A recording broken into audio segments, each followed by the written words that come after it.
Guys, we are about to dive into one of the most exciting part of DevFest Sydney 2025, and that is our panel discussion, which is on the topic of AI agents. Sorry, agentic AI to be precise. And yeah, your turn.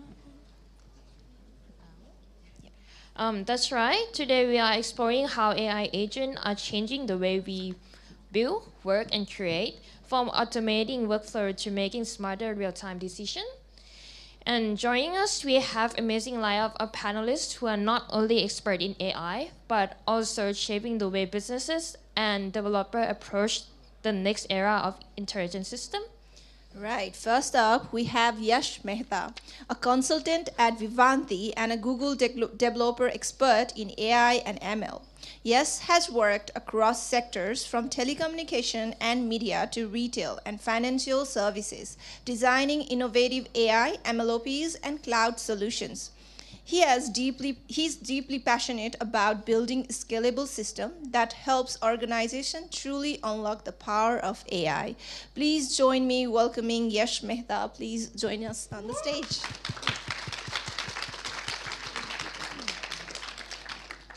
Next, we have Winnie Tong, the co-founder of Red Rabbit AI. Winnie is the data engineer by trade and is passionate about creating agentic systems that solve real-world problems, especially for education sector. She is all about using AI to remove complexity and create systems that make everyday process smoother and smarter.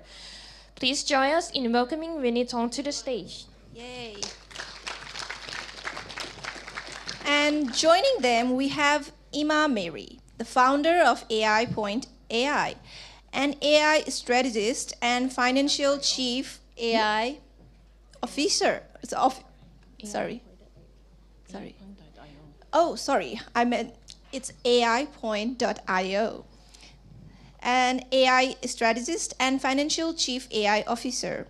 With over 20 years in software development and a decade leading AI and cloud transformation, Emma has worked with Fortune 500 companies, government projects, and startups, helping them scale with secure, ethical, and effective AI solution. Please welcome our all three panelists here.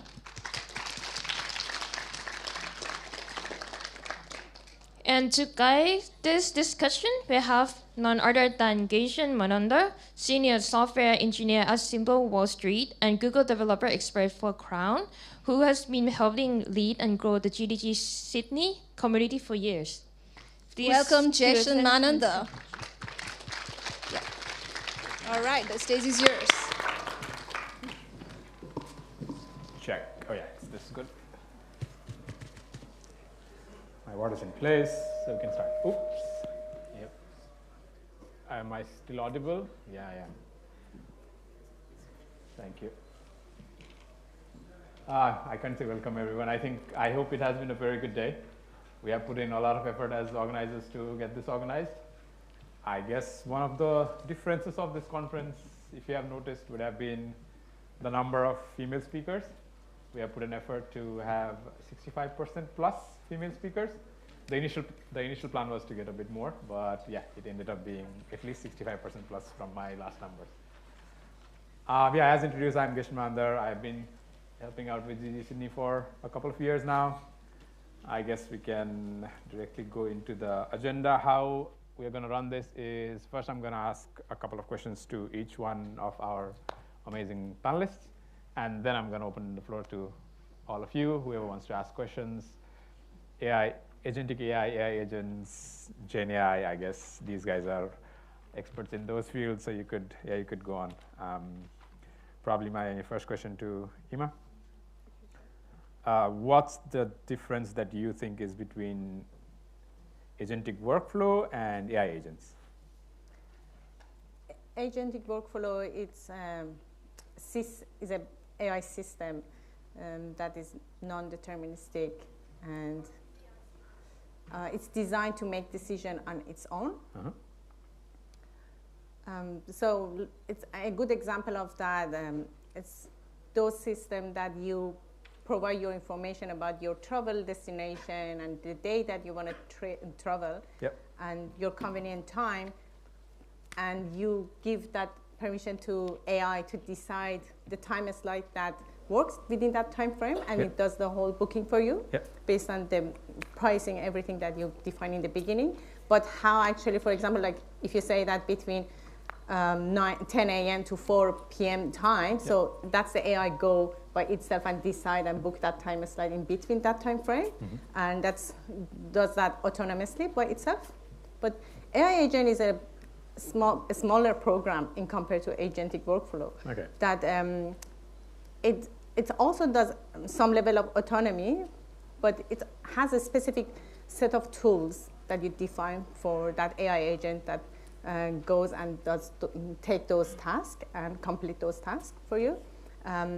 It's just the level of autonomy and decision making is in compared to a agentic workflow is smaller. Oh yeah, okay, that sounds good. Probably the next one to Winnie. At what point do you think that your prompt becomes an AI agent? Very good question. So if I just think about using like a chatbot or OpenAI or Claude, once when I start, let's say uploading some information and asking AI to do some research for me, and I ask it to summarize something or recommend something on top of that, because that is when the system starts to recommend things, reflect and act. And that's how I would consider that as more an agentic approach of using AI, or that's the shift between when it becomes agentic. So how I would get it is, once it goes from responding to doing something, then it goes from basically answering to actually executing something that you want to do. Yep, it's plan, act, and reflect. That's how I think about it. Oh, okay. That's a good way to put it.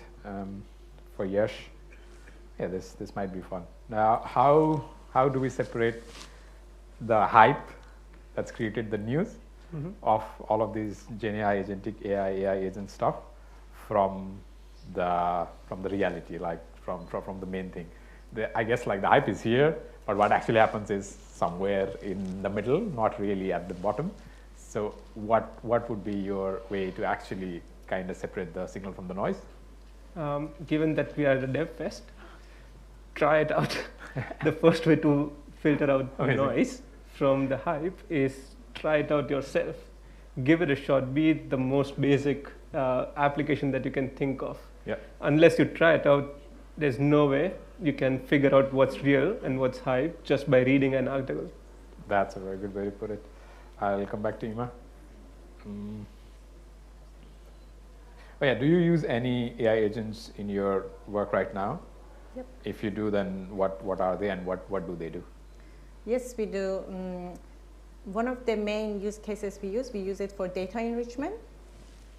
And actually, it's becomes really popular at the moment, especially going to holiday season. It becomes even more popular because a lot of businesses want to have data enrichment for all the data they have. And one of the example of that is, for example, insurance company. Okay. They have a large database of people. But over time, like after 5 years, couple of years, the emails, mobile numbers, etc., gets invalid. And data enrichment agent we use is actually provide that real enrichment by scraping web and lots of different data sources. That's very useful. And enrich the data for them. That what is the valid now? What's the valid number and email that we reach out to them and send them promotion email, marketing email, and so on. And yeah, it's one of the main use cases. We use it for ourselves. We use it for our client. Makes sense. I mean, like for a phone number, you could even use something like Twilio to probably send a message and see that it lands or not. This is mostly about, that's a different one. That's a verification and qualification part. That's a different part. The enrichment is just more finding the valid email of every person. The latest updated data. Makes sense. Email and phone number. Makes sense. Is most of the case. And another use case we use very often is the AI SEO assistant, but that's an assistant. Okay. Right. That sounds it. Like it was called programmatic SEO some years back, and probably now it's called more of an agentic SEO at this point now. Yeah, because it fetch a lot of data from Google Search and Google Analytics and translate it in a human way. Sounds good. Sounds good. Oh yeah, this is a fun one for Winnie. When is a good time to not use an AI agent? I probably will reverse the question a bit to answer that question. Go. So whenever we plan to use AI or we want to develop or want to use AI in certain workflow, what we really need to do is to iron out the workflow in each step. Try to put the human to do that step first, and then put AI in it. And then you compare the results and see, should I be really using AI for this process or not? And also when it comes to some really critical judgment step, do you really want to use AI? Like imagine we were at a criminal court, like there's a criminal case here. Imagine the AI is the judge. Would you want that? Or some jobs or some task. Like we need to make sure that people are accountable for those tasks. You can't just like you can't put AI in jail, but you can put that person in jail, right? So it becomes a value judgment, and also how critical that task or that job is. That is when you decide whether you should use AI or not. Makes sense. Yeah, like it's more like, would you board a plane that's being flown by by an AI agent? That being said, if one day, let's say the CEO of ANZ tells me he uses AI to plan his finances, that's the point when I really fully trust AI too. That's probably a bit far away. We're a bit far away as of now. That's a good one. Yeah, for Yash, and that would be my last question, and then I can open it up. What is your take on the multi-agent workflow and this general notion of every agent should do smaller things, and then you have 3 or 4 agents, and then they combine to actually get the whole or the bigger task done? What's your take on it? Looking at multi-agent systems, I'd say it's not too different from an agentic flow anyway. The rate at which LLMs are getting better these days, we don't need to split everything to the smallest task. Okay. For example, until now, there was a conception that you could have 4 or 5 tools per agent, otherwise it start hallucinating which tool should I pick. So people created flows of hierarchy where an agent only has a fixed set of tools, and then there's a supervisor agent that picks those agents who can do anything. But lately I've been observing that an agent can still perform well if it has 20 tools. So it's not just about the hype that use multi-agent, it's more about, are you able to achieve the output? Is your system able to achieve the goal? That's what matters. Makes sense. So it's more goal-based than how many agents that you have. Good. Sounds good. That probably is my last question. I'll open it to the floor. Probably there is mic somewhere. Can I get a couple of mics? Quite a few persons people who are raising hands. Yeah, while the mic is being arranged, if you want to use your water, probably it's a good time. Oops. Yeah. Yeah, I think the question was there first. Yeah, and then we can gradually go to others.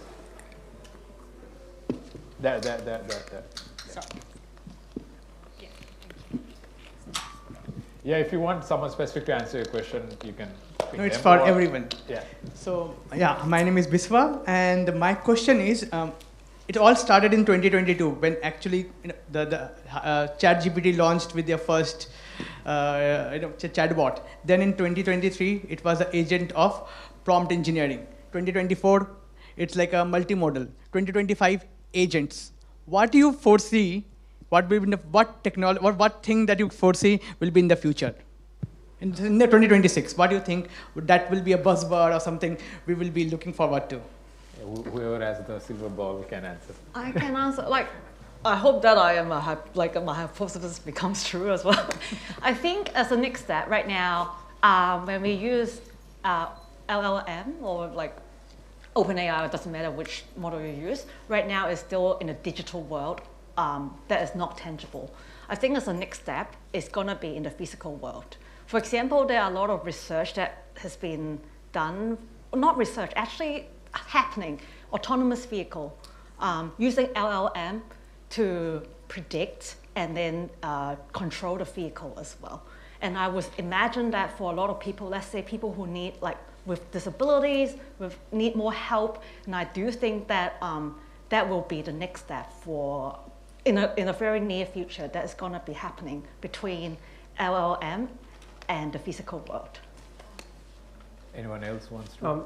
There's another thing that I would like to add on is people have been talking about LLM being the driver of everything, but there's two ways to look at it. One is changing how LLMs are designed themselves. So there's a couple of research that I've seen online from Google is not LLM, but there's a completely different way of creating deep learning models which are better performing than LLMs for, and one, they don't hallucinate as much, and the other one is they reason better. So if you've read some articles from Anthropic, research from Anthropic, they call it articles, research, sorry, but it's pretty much an article, is LLMs answer first and then reason. That's the reality behind it. They answer first and then reason. So there's a lot of things coming forward. I assume in 2026 or 27, we'll see not LLMs, but something else that's better at reasoning. Yeah, you want to add something? I think another thing is that private LLM, it's become very popular for many businesses and individuals, especially like celebrities, influencers. The main reason is that a lot of the information that we think AI has, LLM has, is actually 20% of the actual information that worldwide has. A lot of the other 80% is according to Gartner research. So the other 80% is actually the data that is in organization. And it's not public data. Yeah, it's not public. Yeah. And a lot of these private LLM becomes more and more to address a lot of needs of businesses. And that becomes also one of the primary aspects for a lot of people, that they want to have their own information, not publicly of course. I think trained on the models. Exactly. I think there are like startups who basically read all of your data from your conference and stuff or other sources, and then they give you like much better way to digest it. Yeah, so I guess like the year 2026 is gonna be, I don't know, robots with LLMs and something else is what I get out of this. Probably the next question. One here, or we can start there and then we can come there. We can start here. Yeah, and after that we can go there. Hi, my name is Vu, and my question is how small language model and edge computing come into the picture. So the context is, I think large language model is not for everyone, at least for me, because I don't have money. I don't have access to the compute power. Yeah. Sorry, before that is answered, how would you define a small language model? Small language models and computing is, yes, I can run it on my smartphone, PC. Okay, so something like a Gemini Nano, I don't know, just 2 billion parameters, or even that's right. Some millions of parameters. Yeah. That's too small. I'd say my definition of small would be you can run it on your laptop, because phones still do not have enough power to run models. The only one that I know of is Gemini Nano, as you said. Again, as you mentioned, there's the cost of using large language models, and most of the times you don't need them. I'm a huge fan of using smaller models on device for code completion and whatnot. Rather than calling these expensive APIs, you could use smaller models on your machine. So one I would recommend is Quencoder, I think 8 billion or something like that. It's pretty good at running everything locally. Okay, before we go that, what do you use to run your LLMs locally, like Ollama or something? Ollama. Okay. I've tried VLLM as well. It's pretty good, but a very different way of executing things. It's faster, but then it does not have that wider compatibility that Ollama has. Yeah, so Ollama is like the go-to these days. Probably. Yeah, I think so as well. Anything else you wanna add? How about phones? Anything running is on my phone? It's the only one I know of is Gemini Nano. It's still in preview. It's not on all of the phones yet, but that's all I know. If you're looking for a really small one, there is a model, I don't know from where, it's called Smolum, SMOLLM or SMOL, SMOLM. Yeah, SMOL. Smolm 2, I think it's by, I forgot exactly what, but they have like some 2-3 million parameters. I think that could be one that you could use on the phone. But from my checks and my usages, they are not that good. Like they hallucinate a lot. They just go wherever. Like it's hard, but still it's still an LLM. So if you're really looking for that's where I was asking, like, what do you mean by small? If is it a billion parameter or less? If you want something in the millions, then you'll need to pay the cost of it not being predictable or much better performing. That's how I'd see it. In terms of phone, yeah, I don't know. I've not tried Nano, like Gemini Nano, to have any opinions, unless anyone has anything to add. You can also run your version open source LLM on cloud or something, on AWS cloud or Google cloud, and just set up interface with Lovable or something and integrate that, use that as your chatbot. I think that's more efficient and easier, I think, at this point. Yeah, thank you. Actually, I'm running this on my PC. And so get back to Geshan's, what is a large and small language model? So a few billions, I think it's big for me and for most people. And a few hundred millions is good enough to run on to fit in a phone, right? Yeah. And CPU and GPUs. So I think that is something I'm not sure, but maybe it is the futures for running a model, a small or medium models on my phones or any IoTs or edge devices. Yeah, like the smallest I've seen is Smolm, some million parameters, 12 million, 20 million, something like that. Basically under 512 MB, so that can potentially run on it. Yeah, I got it. But it depends on the problem. Exactly. Right? Yeah. I'm curious, why do you want to have a small model on your phone? What are you trying to build? I can give you one example. I have a database running on my phone, right? Mm-hmm. So I don't need a billions params model. Mm-hmm. I need a small one to solve a specific problem. So do you really run it on your phone database? Yes, I can fit a database on my phone, on my PC. A few TBs or a few. What would be the use case? I'm curious. So lots of data that can come from data. It's a numerical data or text data, right? Okay. For what was the use case? Sorry, I'm just... Yeah, so, yes, the reason that we use cloud and then it's running every time 24 hours, right? But just because your mobile phone can get out of charge and it's gonna stop working. So what do you do with the backup or something? It's not sustainable. Like, I'm just curious. The situation is different. I want to run things on my end, on my phones, on my PC. No internet. No internet. Okay, that's yeah. Okay. That is okay. Yeah. Secret. Okay. Cool. If there are very specific use cases, you might be able to train your own machine learning model or deep learning model. Yeah. Rather than going for I do some fine tuning. For you, I think a deep learning model might be a better fit. Or even machine learning models can help run things on your device. Yesterday, I'm working on that. Yeah. Yeah, tokens are the new oil, so you decide what you want to put. Probably the other one was there. Thank you. Hi. I know we are coming in a dev fest and we're talking about technology, but I'd like to flip it and ask about adoption in the Australian market. What are your views on AI being, I know we are building all cool demos here, we're all builders, but what's actually being used and what's working and what are the challenges in convincing businesses to start adopting, maybe across like small, medium and large enterprises in Australia? I can start with that question. Slow, that is my short answer. I think there are two things here. One is that small organizations, sometimes they do lack the technical capabilities to implement it. And sometimes they do have some fear that that will replace some jobs. And I thought that was one of the questions. Hopefully that will come back to it later. And medium-sized companies, they do try.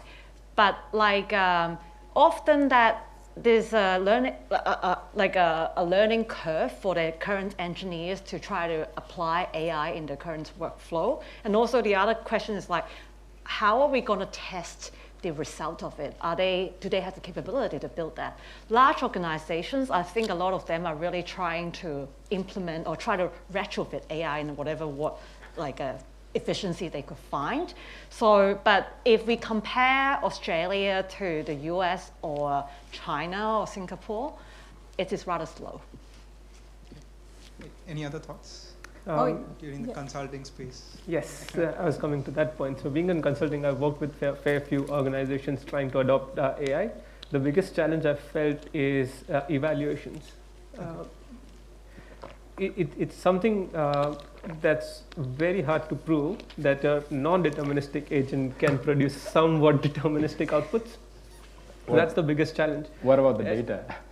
Sorry, what do you mean? Like if there is not enriched or not clean enough data, then having the best LLM doesn't really work, right? Yeah, 100%.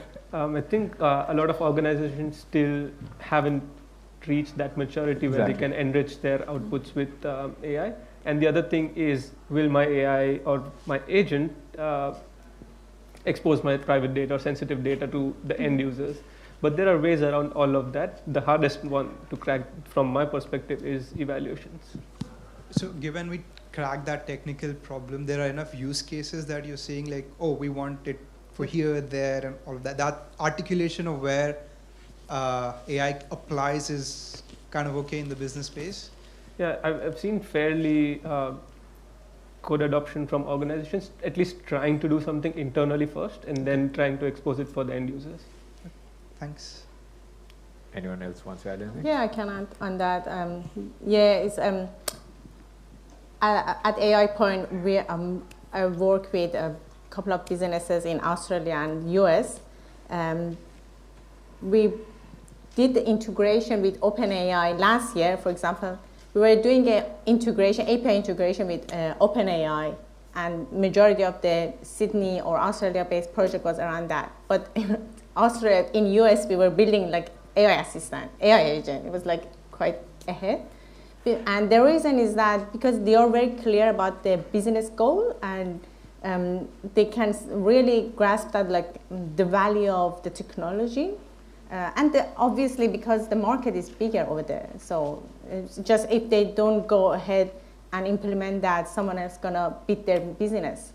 But here is the market relatively is very small. So, and it takes time, and everyone is, so at the moment, people are, when I have discussion with some organization, especially around insurance and more conservative businesses, they're just thinking, now we are using ChatGPT in the enterprise level. Can you tell us what would be the next?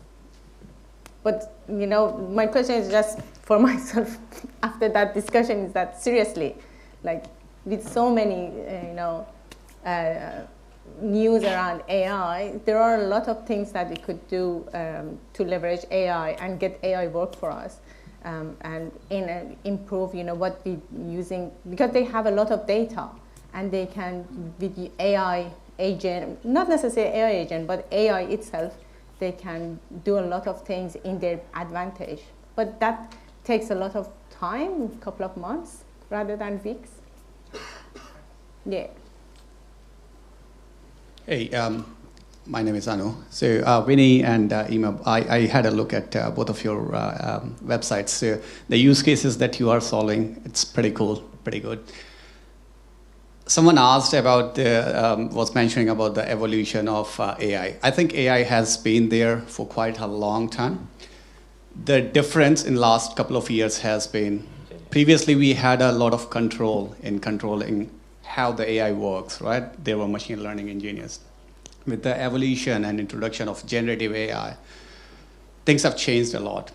Now, one of the use cases I saw on your website is the real estate agent, which is pretty cool. I see a lot of companies now coming up with these fundraising agents and a lot of other use cases.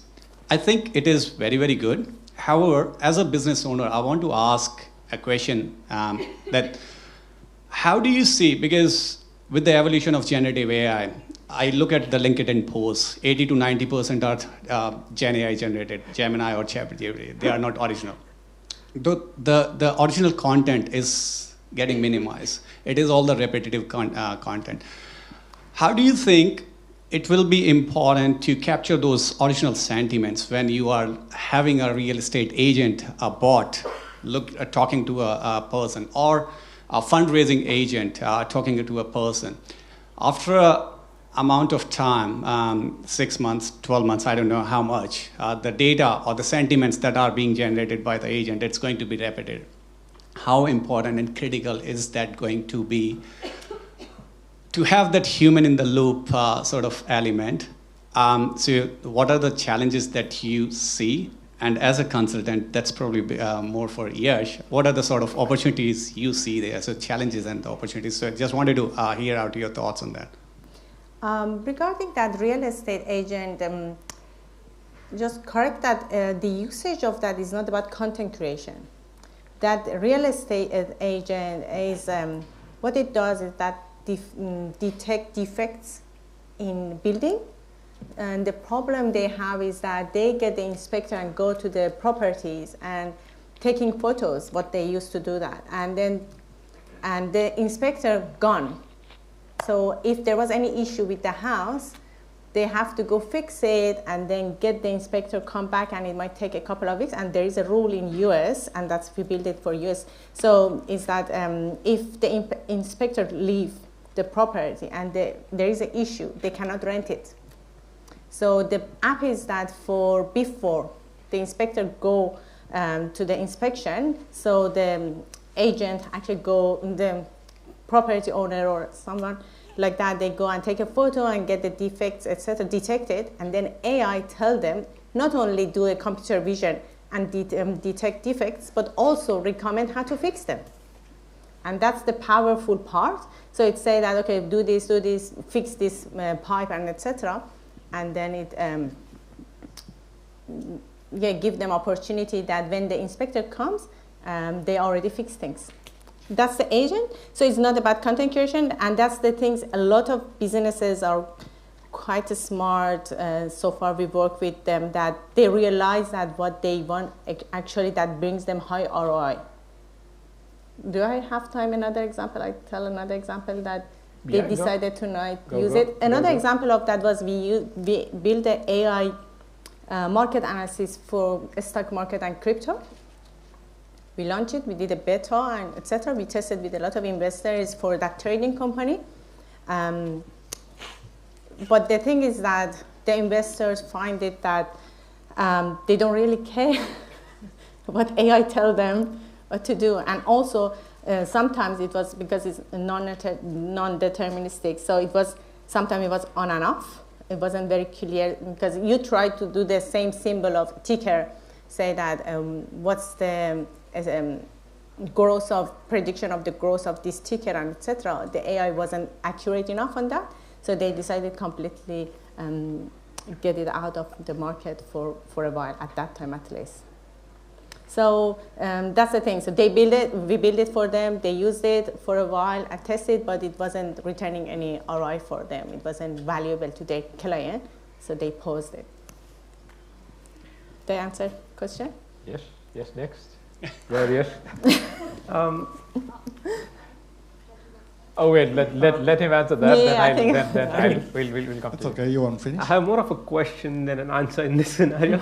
It's when we had rule-based systems back in the day, people spent billions to get into a non-rule-based systems. I was just talking to these guys before. And now, once we have non-deterministic, non-rule-based systems, everyone is like, oh, we want fixed outputs, we want rule-based. I don't know. I don't have an answer. But this is where we are. We spent billions of dollars getting to a point where we don't need rules, and now people want rules back. Yeah, just make the top P 0, or I don't know, whatever that parameter is. It doesn't work. The temperature one, and then hope that it works. And it still doesn't work. I know it doesn't work. Non-deterministic. So it's. I think it's just a point of embracing that non-determinism. I don't know, probably. I just want to add to that as well, especially because right now, from non-deterministic, we want to go back to the deterministic, that actually highlights the evaluation parts as well. And I think for anyone who want to put AI in production environment, first think about how are you going to really test the result in a way that can build a trust for people to use. We all know it is a fantastic tool for research, to summarize things, to compare, to recommend. Now the question is, how can we use it in a way that we could build trust, at the same time could augment humans in the process as well? Yeah, before we take the Okay, before we take the next question, we have an announcement. So basically, these t-shirts are going on sale. We have some remaining. So yeah, if you guys want to get them, the t-shirts as well as the cups is what I heard the last. So after this, if you want to go and get it, another thing, we'll surely take pictures after this. So probably first the volunteers and the organizers, and then if anyone else can join, I'll repeat this at the end as well, just letting you know. Yeah, go ahead with your question. Okay, thank you. So yeah, my name's Jeff. So based on the latest announcement from OpenAI on Pulse, where the agent will go proactively take actions on your behalf while you sleep. That's what they're claiming. Now, what happened, I'm not sure if you've seen the Matrix movie, when you have an Agent Smith moment where agents start to take over other agents. Thank you. Who wants to take it? Anyone? So is it I'll just try to reiterate the question. Is it that agents are getting too autonomous and they might try to take control of other agents? Is that? Yeah. And are you asking about how to stop it, or is it? This is a funny one because I it's been a while, I saw a post on OpenAI's careers that they had a kill switch engineer. They're paying $700,000 just to sit idly. If things go bad, just turn off all the servers. On call always. On call always. So that might be one of it. But I don't think we're there yet. As I mentioned, we're just getting from agents being able to select one of 5 tools to one of 20 tools. We are way, way, way far from any of that happening. There's another thing that Anthropic tried as a research was they created a store and asked the robot to, an agent to run their entire store. It could sell, it could restock the inventory and whatnot. And you saw that. Yeah. So in a few days, it just went crazy. It started creating its own currency and whatnot. So yes, possibly, but I don't think that's going to happen anytime soon. There's one thing that is interesting point, is the fact that OpenAI, Claude, Gemini, all these companies are using the whole world to do experiments for them, while we're paying for it, by the way. So whenever we want to put like agents or using things in production, you've got to really ask yourself, like, why am I using this? Like, why do I need all these agents to just, like, is an oracle, a genie, it does everything for me? So I guess those questions comes down to how do you design when to use AI? What do you use it for? Because otherwise there's no point, right? Like, you really want to use it to achieve a goal, to make things easier, faster, to improve, for improvement, for efficiency. Yeah. Any more questions? Here, we have one here. Oh wow, we have lots of questions. I'm just looking at the time. Oh. Probably we'll get to as much as possible. Sorry, wait. Let's go here and then we can go there. Yeah, you can start. Yeah, the world of AI is moving faster and faster every year. It feels like every month it's getting faster at the moment. A lot of younger engineers are starting to come up, and people who were juniors are starting to move into mid roles. Juniors are coming through with relatively good literacy here, but mids and seniors and often higher are really struggling to keep up with the pace of these things as they move. Where would you prioritize learning if you were sort of a staff or a principal engineer looking to start in this space? Yeah. And where would you ignore and say, someone else has got this, or it's just of low value for us to try and focus on this right now? Sure, can I answer that? Very good question, go ahead. Yeah, that's something that I usually tell my developers as well. Like, AI, you need to think beyond Copilot. Or cloud code or whatever you use as a developer. And that's where it comes that, okay, you need to get good at security aspect of implementing any solution, getting good at technical architecture, specifically. Technical architecture and learning about high-level infrastructure. That's where AI is not good at least at this point. And because AI is really good if you give a prompt and say, do this, integrate this part, etc. But it doesn't always have the full picture of the full system that you're building in the business. And you can be really a specialist and good and become one of the top talent within every team that you're working when you are really good at high-level infrastructure. And the domain knowledge? Yeah. And the domain knowledge? Yeah, so basically once you're building, you know that, okay, now it requires me to go to have an API gateway implementation, do this and a load balancer, do this security aspect. If I change this, it's going to impact this part, etc. You need to have the good understanding of the full picture of the system that you're building, and that makes you different from everyone else in the team. I have a very quick recommendation would be, I think technical knowledge is important, and trying to keep up, quite frankly, is challenging as well. Every day something new. But what is more important is the application of AI, and how can we apply it in a meaningful way. I think for junior, mid-level, or senior engineers, that's something that we should start to think about, the business use cases instead of just the technical parts. That would be my recommendation here. Yeah, I agree with Winnie. Yeah, I think from my point of view, how I would see is, I kind of see two applications. One is you want to kind of get AI into the product that you're selling, and the other one is you want to get AI into the workflow that you're doing, like how you're coding every day, maybe you're asking your AI to write tests or whatever. So I guess that's where the balance is, and of course there is an information overload. So yeah, it's always trying to get the signal from the noise, like one of the things that I asked in the first. So and that's hard. It's always hard to comb out the real thing from all the jazz and the noise that's there. Sorry, I think the other one was there. Yeah. Yep, I have a question around costs. So when you're building demos or prototypes, your cost is pretty low, obviously. But when you want to push it into a production, how do you estimate or how do you decide on the budget of how much you would be ending up spending? Because if you've already pushed into production and if you run it, and if it's a very heavy bill, then that's something that the business has to pay. So that's one part of the question. And second is I guess it's on the optimization. So if I'm using a Flash model with a batch method, is there any other way to optimize it apart from those two options?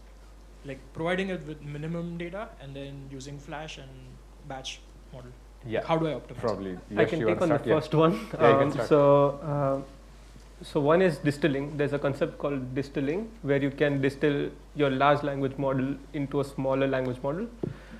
So essentially, it's a version of fine tuning where you try to mimic that a small model. Let's take Gemma 3 for example, and then tune it so that it mimics Gemini Flash or Gemini Pro. So that can help reduce cost by a huge margin right away. And the other one that you've already mentioned is batching your requests. So Gemini does provide batch operations, which are maybe 1/3 the cost as compared to streaming queries. And in terms of estimating the budget, how do you work with it? Usually all the services that you use on any cloud, so they have product pricing parts. So you need to go and check the pricing monthly and calculate that on an annual basis. So just that's what we do as a part of our estimation when we send proposal. So it's just you design the high-level architecture and you know what component you are going to use and go get all the pricing parts, put it in a table, estimate it on a monthly basis what it costs and what it's going to cost on an annual basis. But also you need to consider that what's going to be the load, because all of these cloud services are going to provide you per request, and that's where you can calculate that, and then you get the monthly and annual basically estimation. Thank you. You want to add something, Winnie? Oh, no, it's okay. I'll probably add a couple of things. I think like the first one would be, in my head, cost is linear to what you're earning. right? So, I mean, if it's going to earn you money, it's going to cost you something. Now, the point is, how much are you willing to pay for it? That's number one. And the number two would be experimenting with the models if they are online. For instance, Gemini might cost you a bit lesser to do X than OpenAI and or whatever. So if you have like a LLM gateway somewhere in between, and then you can switch LLMs much easily, and then you can going back to the same thing. Tokens is the new oil thingy, and then you can figure it out. But yeah, my main point there would be, your cost is linear to what you're earning. If your users are paying you $1 and then it costs you 10 cents for adding that AI feature, and then all of the math makes sense from a business point of view, that's how it is. That's what. And then of course what you said of batching and other things. Yes, if something doesn't need to be synced or like real time, and then you can batch it, of course then you can save on the cost. But yeah, that is how I would see it. And then you do the estimations. The other part on that would be, of course, like what she said, concurrency and these kinds of stuff. How many requests can you actually make? Now, if you're really a bit more cost sensitive, we are looking at something like getting a model. I won't say open source model, an open model, and then running it within your own infra or cloud, whatever. And then you have a lot more predictable costs, but because at that point you're paying for the infra and not for the tokens. So yeah, those are the two things. But then open models might not give you the result that you like. So I think that is where you need to probably figure out the balance. There was another question. Oh wait, for that there first, and then we can come to you. There first. Hi, my name is Gopinath. Currently, I would like to get your thoughts on headless agents, meaning in the right market, we have a lot of conversational agents where we will give a prompt and we'll get the answer out of the chatbot kind of thing. Is there any use cases that you guys or your team worked on in headless agents, meaning event-driven architecture? So instead of I give a prompt, an agent will detect some event and work autonomously to fix the issue. Can you throw us some colors on those use cases? Yeah, sorry, before I answer that. Probably we'll take one or two more questions, look at the time. Number one, and before she answers, I can probably go there. One of the things I think is the headless or event-based agent. I guess you could count CodeRabbit as one. They do code reviews when you open a pull request. I would count that as something what you're calling as a headless agent. So yeah, that might be a use case, but I'll let them answer. Go ahead. Whoever wants to go first. Yeah, go first. Okay. One of the interesting ones that we've explored is, again, if you consider time as an event. So every Friday we get an alert at our company to submit our timesheets. And it's not just a random call that you need to ping your just populate a timesheet. It's more about you're assigned to this client, this is your current engagement, these are the hours you're assigned to, did you fill out your timesheet, and then it automatically goes and fills it for you. For example, that's one of the example of an headless agent that we've been exploring lately. Yeah, Yash has a workshop on it, so you can attend that if you like. Yeah, go ahead. I don't have anything to add. Hima? No, nothing. Are good? Yeah, do you have any follow-up questions? Are good. Then, yeah, someone's there. Yeah, there's the mic. Thank you. That's so we see that the currently that we adopt AI and AI agent, agentic AI in the will be in the future. So how we can ensure that the accountability, the transparency, and ethical and safety if the AI agent go wide? Okay. Yeah. That's a very heavy question. Go ahead. Ethic of AI? Yeah, I think accountability, ethics, what else? Yeah, accountability, transparency, explainability, and safety. I love so that the, question. And governance, how we can, because as we seeing that the next chapter will be the AI agent will do some autonomous decision making, and what if that some okay, let me try to summarize. If we discuss on this, we could go 1 more hour, but let's just focus on like two main things. I would focus on accountability and transparency. Ethics. Yeah, let's ethics as well. Ethics. Okay, ethics okay. Accountability really and ethics. Let's just focus on those two, and let's go ahead. Do you want to go first? Because I work in, our clients are education providers, so those questions usually are asked as well. Yeah. First question is like, you use Google every day, right? Or Microsoft, all that. Do you ask Google those questions too? Yeah. Good. So of course, we ask Google, but when we does as the user, we really don't know how the generative AI is still black box. So when you ask something, it gives you the answer, but how you know that the answer is trust, and safety, and responsible? Because that's we build AI agent, but we will have to be a responsibility. It's not just Google, because that's absolutely Google or OpenAI that they will take any responsibility if our AI agent gone wild or something else happen, or malicious agent or something like that. So when we design workflows or build a product, usually it comes back to at what step do people step in.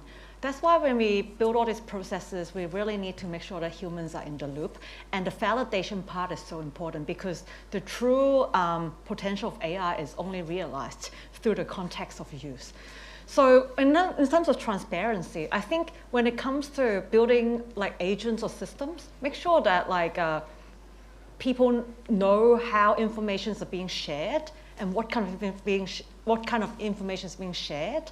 That itself answers those transparency questions. And also, at the end of the day, if you're building a system, the people who make certain decisions, they also need to be aware of all the risks that's involved as well. And also just full disclosure with your clients. That would be my take on that. And when it comes to ethics, depends on what you use AI for what purpose, how you use AI for what purposes as well, right? Like I don't really want to use it for nefarious reasons. So when we build products, of course, we want to really stick to what is the right thing to do. And I can't really control everyone's actions, but you can also, when you build something, you could put some guardrails on that as well, and put more stops before things get too late. Yeah, that would be my opinion. Yeah, I can add on that as well. Yeah, I think, to add on what Winnie mentioned, so setting up the right guardrails and human in the loop is really important. That's what we do as well in a lot of workflows. But also it really depends on the use cases. We worked on a project for HR, and because they are very compliance heavy, the problem was with the screening and scoring resume for candidate was a big challenge, because, it was pretty cool. We worked with a couple of different businesses on that. It's really amazing that AI can go through the resume for like 100, 500 and something resume and say that which one is qualified or not. But it comes that, say that based on the resume of that person. But then the next question is that how that person behave in the team. Exactly, yeah. What's the work ethic? What's the teamwork level, etc. And then the next question is that how much that person actually generate their resume based on AI, using AI. So we fixed that with adding another evaluation that actually say how much this resume AI generated, because it mirrored the AI generated resumes are mirrored with the job description. But still the problem of like how that person behaviorally is good or not is not gonna be solved unless they're gonna have a chat with that person. There's another thing I've seen that 70% of the recruitment now agency in US is using AI interviewer, that AI call the person, the candidate, and just have a chat with them. It actually works better than pure resume screening agent, mainly because if the recruiter itself, whether it's a lady or guy, call the candidate, they have some level of bias. But if the AI call them, usually is lower in terms of the bias. AI has bias as well, but it's minimal in compared to a human. So it's at the moment it's performing a lot well. So yeah, there are different use cases that you can look at in terms of the ethic of AI. That was an example in HR that a resume screening is a good scenario, but like AI recruiter outperformed that. Makes sense. So just to add on it, if you can hear me, I mean, Ethics is always a difficult question. There is one country, I'm not going to take the name of, they basically had a bribe management system. Now, how ethical is it? I don't know. So that's the point. Like, even software could be used in unethical ways, and I think that's the same thing that applies for AI, right? So, like, ethics is a very subjective question at that point. Look at the time. I will probably take the last question. Jane, yeah, go ahead. Okay. Hello, my name is Jane, and I have a use case that I want to ask some questions about it. It's related to retail media area. I think before we have the AI agentic AI applications, and in a traditional way, when retail media team think about their strategy, they will consider more related to segmentation, different channels, and also related to geographical attributes. And in that case, the marketing team would more focus on thinking about the end user as a human, but with the impact of the AI agent nowadays, and the end user may not be only a human, it can be an agent used by a human. And there is also a lot of product description generated by AI agents. So with all these new changes that are happening nowadays, and how retail media team could do differently to adapt to all the new impact from the AI agents. Anyone wants to take that? Can I answer that? Yeah, go. Because I'm working a lot with marketing teams, so I love it. And I also work in advertising company, the Trade Desk, programmatic advertising company for last 6 years. So yeah, I have this conversation a lot with marketing team, because media agency got impacted a lot recently, especially with VO3, Nano, Banana, Adobe Firefly, and so on. I think my recommendation is usually AI Insights. They have massive data set. They have a lot of data, marketing teams, because of you did a lot of segmentation. You used to do that, right? And now you can leverage that with AI a lot in different way. There are amazing tools at the moment in the market that helps with that. Like Apify, I'm not sure if you heard of that. That helps a lot of with lots of data extraction, web scraping through a lot of different social media channels like TikTok, Instagram. We built something like that for UGC, for small businesses, that they can find the top trending UGC viral posts on TikTok, and then that the result, basically we send that to the AI. We get that through the Apify, and then we send that to AI, and then the AI tell us what hook and what prompt and what sort of audience you need to target. It gives you a group of different creative suggestions that then you can create a very specific creative targeted for your client. And that's actually the real advantage if you use that in compared to other media agencies. Actually, today I had another chat with another company, two friends. They said that they got impacted, they are retail media. But knowing that you can leverage all these tools to actually beat the market is the opportunity. Hope that helps. Yeah, thank you very much. Anyone else wants to add anything? Look at the time. Probably we'll only take the last question Jason, and only one. Sorry. One more question, please. Yeah, last question and last answer. Yeah. This guy is so sorry.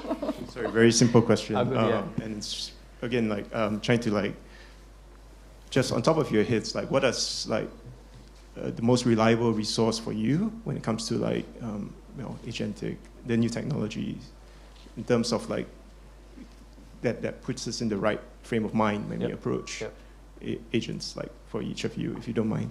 Yeah, I can start. I had said this same thing last year, sitting in the same place. Practically AI is a podcast I follow. I don't know whoever else follows. I really like those guys. They do interviews and stuff. Yeah, they are pretty, or I would consider them as pretty good at separating the noise from the signal. Other things, yeah, go ahead. Resources, interesting one, like depends on what you like to listen. I listen to the Economist podcast quite often as well, because it interviews a lot of people in that in the tech sector too about that.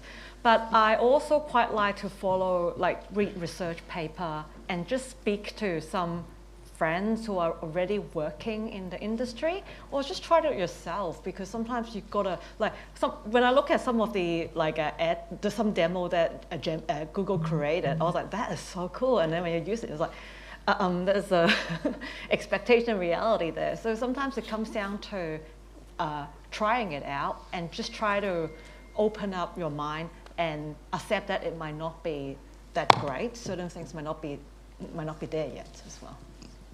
Talking about trying, you could try and build an agent that does it for you. It looks up everything on Google, searches everything for you, summarizes it for you. Why not? That would be a good one. There are a fair few people on LinkedIn that I follow. I don't think I can list everyone here, but there are a couple of them. If you've heard of this guy named Ivan Nardini, he's from Google Development Relation Teams. He writes a lot about Gen AI as a whole, and then specifically ADK and whatnot. Just following him has given me so much insights about what's happening in the market. And as you mentioned, US is so much far ahead of us. What they have been doing, it's light years ahead, as you mentioned. So following that helps me understand what can happen next, what's next, and all of those things. Yeah, there's another podcast I follow, People of AI or something by Google, and that's also something I follow. So I listen to a bit more podcasts, but yeah, those are the things.